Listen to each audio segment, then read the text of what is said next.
Hey YouTube, Warbles on a lot here. You'd never guess it, but Barnaby Joyce is in trouble again.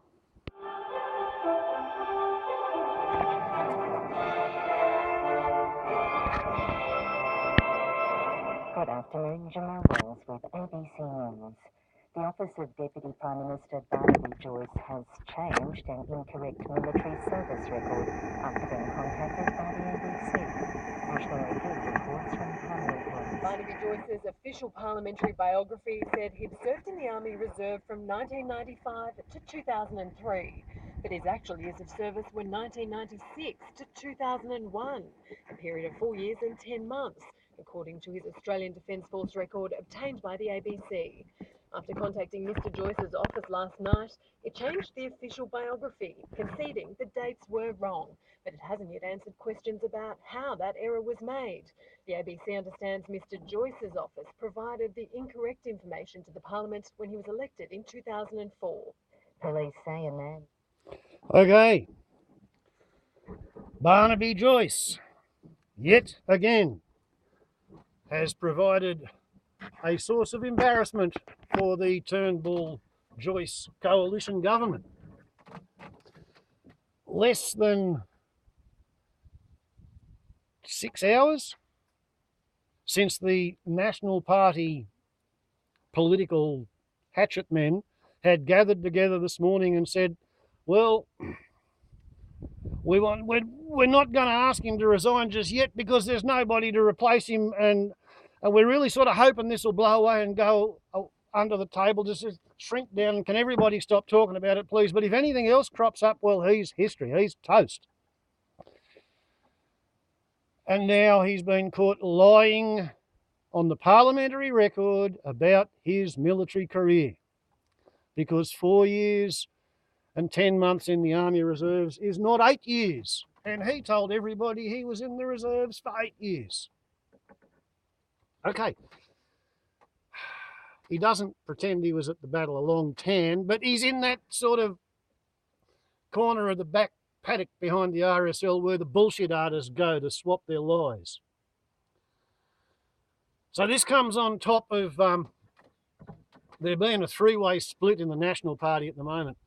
There are those who agree with my opinion, which is that Barnaby should resign because this goes to his character. This whole business of having an affair with his missus for months behind the wife's back, everybody in Canberra knowing about it to the point where the painted secretary had to be given a fake job created in Matt Canavan's office with a pay rise, and then when Matt Canavan turned out to be a secret Italian, just like Barnaby was a secret Kiwi, bingo, we make another fake job for her in Damien Drum's office with another pay rise, all while Barnaby's out there campaigning against the Marriage Equality Act, and while he's campaigning in his own electorate, and he's in his electorate standing on the same platform of claiming to be a strong Christian, a good Catholic. Catholics aren't permitted divorces, you know. A strong Christian and a good Catholic, a conservative, family values, moral majority type of a representative, to stand as an ethical bulwark against the alleged corruption of all those wicked, evil, left-wing socialist unionists and workers who are only out to sort of rip off the poor old capitalists who are just trying to get rich, you know, by exploiting the landscape and the workers.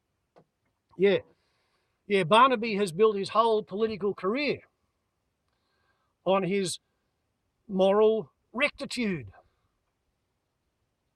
his ability to contain his baser impulses. And I mean, let's face it, he's a bloody sheep farmer. He should be up to date on facts of animal husbandry and the like. Last year, 2017, that's 20 years after the medical, anthropological, pheromonological, endocrinological research came out, which told all of us who paid attention or who give a shit to how life works, it told us that pheromones matter. That's otherwise consciously imperceptible odours given off by everybody. Pheromones matter greatly in the field of human reproduction, because what happens is a woman is attracted by the pheromones of any man who has a different immunotype to her own. Do you get that? She's basically selecting the potential partners on the basis of breeding the fetus to have hybrid vigor of the immune system. If she can find a man that she gets along with well and he smells yummy, that means he's got a different immunotype, so it won't be her brother or her father or her cousin or her uncle or her grandfather. It'll be somebody outside the family group. She's seeking an exogene, subconsciously with her nose. Meanwhile, all men are attracted by the pheromones of any ovulating woman. If she's ovulating, she's as horny as she ever gets. You've got the best chance that she'll say, yes, let's jump into the broom closet and have a quickie. Boss, Deputy Prime Minister, Leader of the National Party, sir, I am your painted secretary to command, said the press staffer. So you'd expect that Leader of the National Party, a sheep farmer from southern Queensland who grew up on a dairy farm outside of Tamworth at a place called Danglemar, you'd expect that he would know about pheromones. He would understand that when he's been away from his wife for 2 weeks and in the constant presence of his painted secretary 17 years younger than him, when he gets an unaccountable feeling that she's romantically and physically irresistible, it does not mean it's a good idea to start fucking her. And then keep doing it for long enough that by April last year, half of Canberra knew it was happening. That's why he had to organise for his painted secretary / mistress to go to another Canberra minister's office, which, if she was his partner, because, you know, he was fucking her, it would require the Prime Minister's approval from the PMO. But the Nationals are wanting everybody to believe that you can fuck a woman repeatedly for months without her being your partner, because you're doing it behind the back of your wife in Tamworth and your 4 daughters aged 17 to 22. And during this time, you can sting the taxpayer for somewhere between $10,000 and $30,000 for family reunion airfares, so that your wife and daughters that you're fucking around behind their back can be flown down to Canberra or wherever Parliament is meeting, wherever you're doing business as Minister for stealing water out of the Murray-Darling or Minister for raping the environment with mining schemes. Yeah, the taxpayer shelled out for Barnaby's family reunion meetings while he was in a relationship which was not a partnership with his ex-press secretary. And he claims he wasn't in the relationship when she got shifted out of the office. But then when his wife heard about it, and she kicked him out when she went to the winter parliamentary ball in June, months after he had to shift the secretary out of his office. He somehow claims he wasn't in a relationship with her then, but now that she's pregnant, which must have happened in July or August because the baby's due in April, Barnaby wants everybody to believe that now she's his partner. When he got 2 successive jobs at a higher salary in invented jobs in 2 of his mates' offices, he doesn't want anybody to connect that with being perhaps a bribe, a payment of hush money, so that Kim Campion would shut up and lie low and stay out of sight while he was out there campaigning against marriage equality. Because, you know, he's such a Catholic that he cares so much about the sanctity of marriage. And he was out there campaigning in the New England tablelands, where he had let everybody believe that he's still the same Christian, Catholic, right-wing, conservative, family values, moral majority candidate who first stood on a bullshit military record in 2004.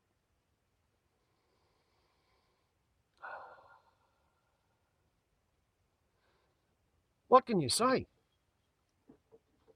There are 3 camps in the National Party, so it is reported. I'm not a member of the National Party. I vote Green. I'm not a member of the Green Party, but I do vote Green.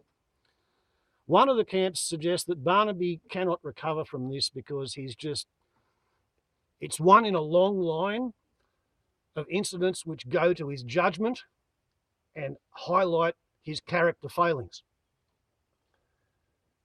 I'm thinking here of the bloke who didn't pay attention to the fact that when your father's born in New Zealand and New Zealand bestows citizenship by descent, then therefore you are a New Zealand citizen by descent, and thus and because you're not fit to sit in Parliament in Australia from 2004 when he first put his hand up, right the way up to 2017 when the High Court said, no, we will not hold what Malcolm Turnbull told us we were going to hold. Barnaby Joyce, you were a secret Kiwi, you weren't fit, get out, and if you want to come back in, stand again after you've renounced your citizenship. So while he was standing again, he didn't want anybody in his electorate to know that he'd two-timed his wife behind her back for months, then kicked out, got the girlfriend knocked up.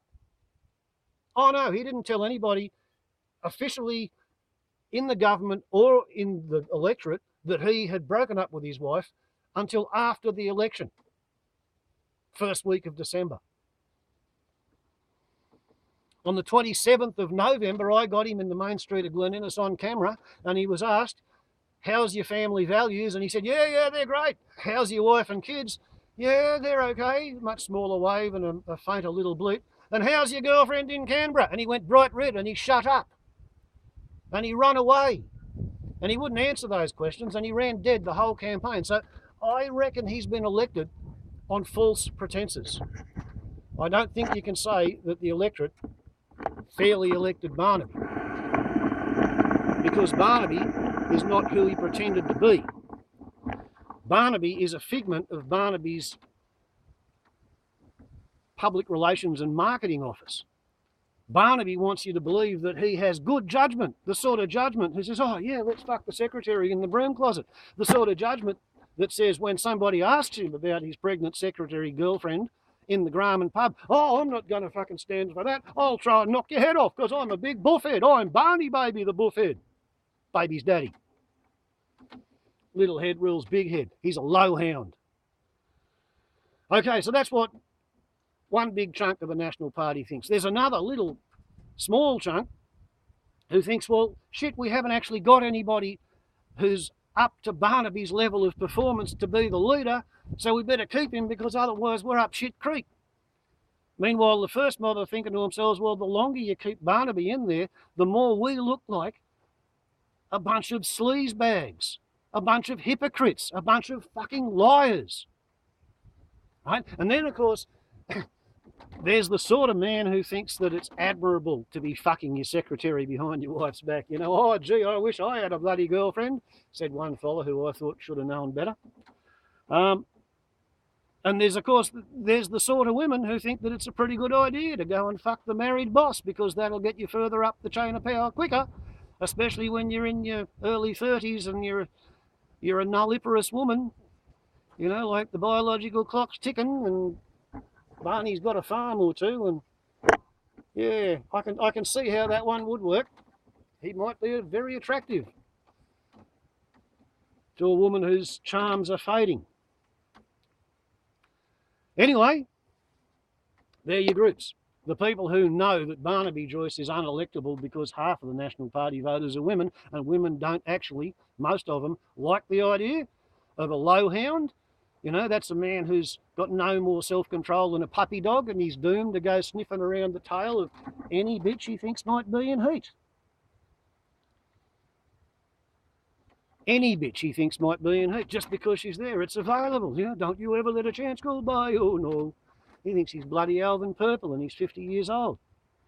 And he can't get his mind around the fact that he's destroyed his own career. He's destroyed the public image of who he said he was. And now it turns out that he's lied about his military record as well. Yeah, I expect the National Party will get around to getting rid of Barnaby. I don't know when they're going to get rid of Barnaby, but I think they will get rid of Barnaby. And then I think with the pressure of his changing lifestyles and life opportunities and outlook, I reckon he'll probably argue pretty viciously with his new pregnant girlfriend, and it'll be interesting to see whether they're still together in April when the baby's born. Yeah, Barnaby Joyce. What a bloody idiot. And anybody in the National Party who thinks that the electorate's going to sit still for Barnaby, piss off. Wake up to yourself. Sleazy, adulterous lowhounds are not fit to be the Prime Minister of Australia because they have lousy judgment. We don't want somebody who's got lousy judgment running the country, for God's sake. You know, I mean, shit, they might steal all the water out of the Murray-Darling Basin and give it to their irrigationist mates, or they might approve a bloody coal mine that's going to pretty much stuff the planet entirely in terms of global warming. Oh, oops, that's right. That's what Barnaby's already decided to do. Anyway, Warble's on a lot to YouTube. Ciao.